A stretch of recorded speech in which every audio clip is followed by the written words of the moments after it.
Todo mês, milhões de pessoas pagam a fatura. E mesmo assim, a dívida parece nunca acabar. E o mais estranho é que quanto mais você usa o crédito, mais fácil ele fica. Existe um sistema que decide quanto você pode gastar, antes mesmo de você perceber. Ele não aparece no aplicativo, não é explicado com clareza, mas está ali ajustando seu limite, suas taxas e até as oportunidades que chegam até você. E aqui está o ponto desconfortável. O crédito nunca foi tão acessível no Brasil. Ao mesmo tempo, cada vez mais gente depende dele para manter o básico, enquanto os juros continuam entre os mais altos do mundo. Se o sistema está funcionando tão bem, por que tanta gente continua presa nele? Se tanta gente paga todo mês, por que a dívida nunca acaba? Por que algumas pessoas recebem mais limite, enquanto outras acabam pagando os juros mais altos? Se aumentar o limite parece uma vantagem, por que tanta gente se complica logo depois? E mais importante, será que as decisões que você toma com seu dinheiro são realmente suas ou já estão sendo guiadas sem você perceber? Para entender isso, a gente precisa voltar um passo e enxergar como esse sistema realmente funciona por trás das telas e das escolhas que parecem ser só suas. Este é o sistema que define quanto você pode gastar, antes mesmo de você decidir gastar. Ele não aparece no aplicativo, não vem explicado de forma clara no contrato e, na maioria das vezes, funciona sem que você perceba. Mas ele está ativo o tempo inteiro. Cada compra, cada pagamento, cada atraso vira informação. E essa informação passa a influenciar as próximas decisões sobre você. Por trás de um simples limite aprovado, existe uma estrutura baseada em 3 pilares: renda, histórico e comportamento. A renda é o ponto de partida. Ela ajuda a estimar sua capacidade de pagamento. Por isso, os aplicativos dos bancos frequentemente pedem que você atualize esse dado. A renda funciona como um dos principais parâmetros para definir limites e ofertas de crédito, permitindo uma avaliação mais precisa do perfil do cliente. Depois vem o histórico: pagamentos em dia, atrasos, uso do crédito rotativo, tudo isso constrói um registro. Mas não é apenas sobre pagar ou não pagar, é sobre padrão. E então entra o terceiro elemento, o mais relevante no longo prazo: o comportamento. Com que frequência você usa o cartão? Se costuma parcelar compras? Se utiliza grande parte do limite disponível? Se aceita aumentos de crédito? Os bancos analisam essas informações continuamente para ajustar limite e condições, com base no uso real ao longo do tempo. E é esse acompanhamento constante que transforma comportamento em decisão. No fim, essa análise define 3 coisas que impactam diretamente sua vida financeira: o seu limite, a sua taxa de juros e os produtos que passam a ser oferecidos. Mas aqui está o ponto central: essas decisões não são feitas apenas para reduzir risco. Elas também consideram o potencial de retorno financeiro dessa relação. Em outras palavras, o sistema busca equilibrar risco com lucratividade. Existe uma diferença importante entre perfis. O cliente mais seguro é aquele que paga sempre em dia, evita juros e mantém controle. Já o cliente que utiliza crédito com mais frequência, parcela compras ou eventualmente paga juros, pode gerar mais receita ao longo do tempo. Isso não significa que o sistema incentiva diretamente o endividamento, mas significa que diferentes comportamentos geram resultados diferentes para o banco. E isso influencia como o crédito é oferecido. Limites mais altos ampliam a capacidade de consumo e aumentam a possibilidade de uso em condições que envolvem juros. E esse ponto aparece no cenário brasileiro. Segundo análises recentes, o aumento do acesso ao crédito e dos limites disponíveis está associado ao crescimento do consumo e, em alguns casos, ao aumento do endividamento das famílias. Ou seja, o limite não é apenas um número, ele influencia o comportamento. E esse comportamento volta para o sistema como dado. Esse ciclo cria um sistema que se ajusta sozinho, com base no que você faz. Uma forma simples de entender isso é pensar em plataformas digitais. Assim como elas aprendem com o que você assiste, o sistema financeiro aprende com o que você faz. Se você usa mais crédito, ele registra. Se reduz o uso, ele ajusta. Com o tempo, isso permite prever comportamentos com cada vez mais precisão. Um exemplo prático aparece na liberação de limite. Pagar a fatura em dia, manter uso consistente e demonstrar estabilidade financeira aumenta a probabilidade de revisão positiva. Ou seja, bom comportamento pode levar a mais acesso ao crédito. Mas esse aumento também amplia a capacidade de consumo. Outro ponto importante é o papel da renda. Ao informar esse dado, o cliente permite uma segmentação mais precisa, o que influencia diretamente o tipo de oferta recebida. Clientes com rendas mais altas tendem a receber limites maiores e produtos diferenciados. Já clientes com rendas menores têm limites mais restritos, mas continuam sendo analisados continuamente. Em ambos os casos, o uso de dados é central. E mesmo quando a renda não é atualizada, o sistema continua funcionando. O comportamento real passa a ter ainda mais peso. Ou seja, você nunca deixa de ser analisado, apenas muda a forma como essa análise acontece.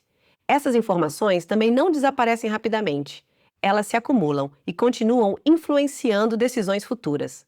No fim, o que parece ser apenas uma análise de crédito funciona como um sistema de previsão.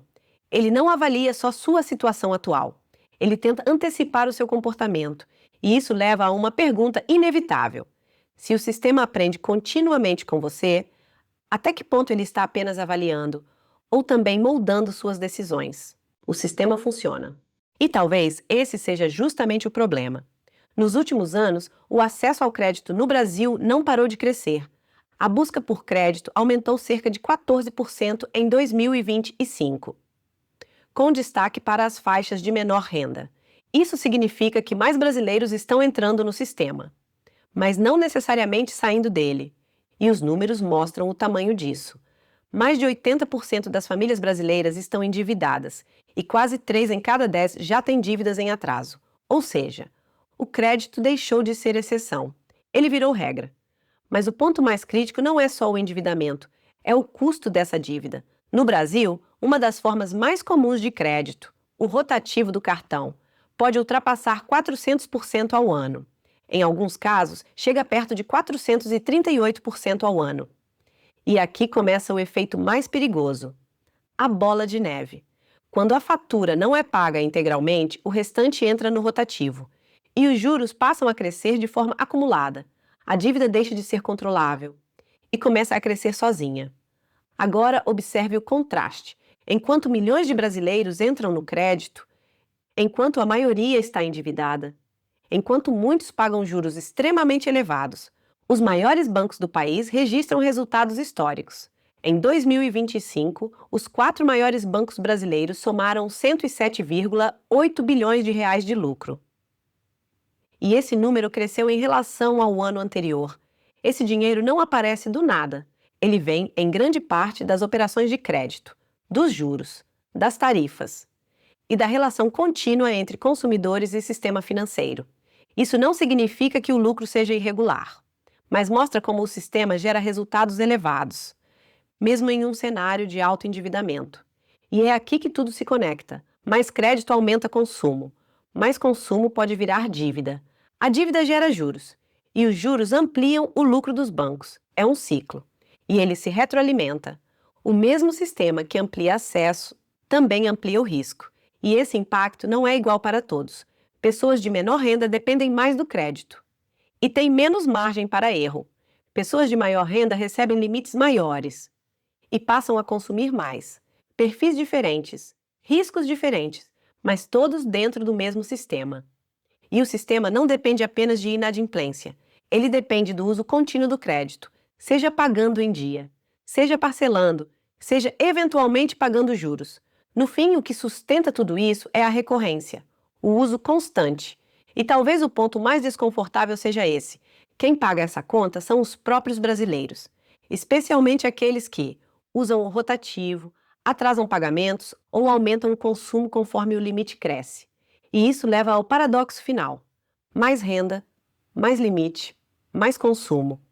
Menos renda, mais dependência, mais risco. 2 caminhos diferentes, mas dentro do mesmo sistema. Um sistema que, quando analisado de perto, funciona exatamente como foi projetado. E a pergunta que fica é: se o sistema cresce quando mais pessoas usam crédito, o que acontece quando cada vez mais pessoas passam a depender dele? O sistema não é invisível por acaso. Ele é discreto porque funciona melhor assim. Ao longo de tudo que vimos, uma coisa fica clara: o banco não é exatamente um inimigo, mas também não é um aliado. Ele é uma empresa. E como qualquer empresa, toma decisões com base em dados. buscando equilíbrio entre risco e retorno. E nesse processo, você deixa de ser apenas um cliente. Você se torna um perfil, um padrão que pode ser analisado, ajustado e monetizado. Mas existe um detalhe que quase ninguém percebe. E ele aparece de forma simples: um aviso no aplicativo. Atualize sua renda para ter mais crédito. Parece inofensivo, mas essa informação tem um peso enorme. Ela permite refinar seu perfil, ajustar limites e direcionar ofertas com muito mais precisão. Ou seja, não é só sobre saber quanto você ganha, é sobre estimar até onde você pode ir. Mas aqui está o ponto importante. Você não é obrigado a informar sua renda só porque o aplicativo pediu. Existem situações em que isso faz sentido. Financiamento imobiliário, compra de veículo, análises formais de crédito. Nesses casos, a informação é necessária. Mas fora disso, muitas vezes ela é usada apenas para refinar ainda mais o seu perfil dentro do sistema. E isso muda a forma como o crédito chega até você. Mais limite, mais ofertas, mais facilidade, mas também mais exposição. E é aqui que entra a virada mais importante: educação financeira. Porque entender o sistema é só o começo. Saber se posicionar dentro dele é o que muda o jogo. Ter controle do seu dinheiro. Não depender do limite. Não usar crédito como extensão da renda. Outro ponto importante é a quantidade de cartões. Mais limite disponível, maior sensação de poder de compra. E isso pode distorcer sua percepção de gasto. Uma estratégia simples: menos cartões, mais controle. O crédito não precisa ser eliminado, mas precisa ser estratégico, usado quando faz sentido, quando existe benefício real. Fora disso, deixa de ser vantagem e passa a ser risco. E talvez a frase mais importante seja essa: se o banco está te oferecendo mais limite, ele não está necessariamente te ajudando. Ele está reagindo ao seu perfil e ajustando a relação com base nisso. No fim, tudo volta para uma pergunta simples. A pergunta nunca foi: por que pedem sua renda? A pergunta é: o que acontece depois que você informa? Porque quanto mais o sistema sabe sobre você, mais preciso ele se torna. E quanto mais preciso ele se torna, mais ele consegue prever suas decisões. E quando decisões começam a ser previstas, elas também podem começar a ser influenciadas. Então, talvez a pergunta final não seja sobre crédito, nem sobre limite, nem sobre juros, mas sobre controle. Quem realmente decide como você usa o seu dinheiro? Você? Ou o sistema que aprendeu exatamente como você funciona?